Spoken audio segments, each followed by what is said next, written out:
The former president issued a statement earlier this evening saying that the state was, quote, under siege, although he was not there at the time.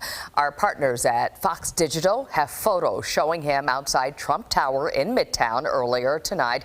Our Linda Schmidt is here for us with breaking details. Linda.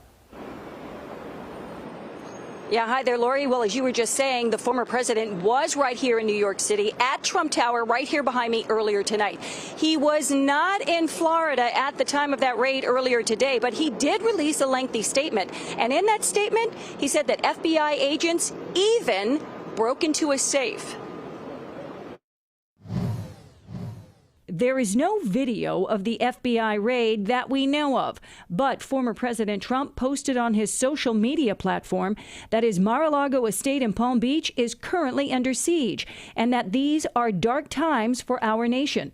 After working and cooperating with the relevant government agencies, this unannounced raid on my home was not necessary or appropriate. Something significant appears to have happened. I think, Trump is prone to exaggeration.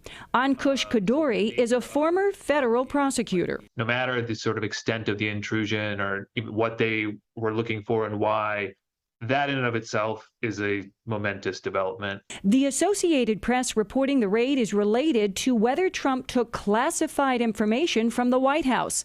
The Justice Department has been investigating boxes of records containing classified documents that may have been taken to Mar-a-Lago after Trump left office. However, Kaduri says Trump might not be the target of the raid. The Justice Department could be investigating criminal conduct that Trump didn't himself necessarily commit. Maybe it was someone who prepared the boxes for him or who was involved in preparing the boxes for him. So it's not even obvious, just simply from the fact that his property was searched, that they expect to find criminal evidence concerning him. Kaduri also points out there have been multiple examples where it appeared the walls were collapsing around Trump, but he is still standing. They seem to be extraordinarily significant, game-changing, momentous, the end, the walls closing in. And history has tended not to work out that way with this man.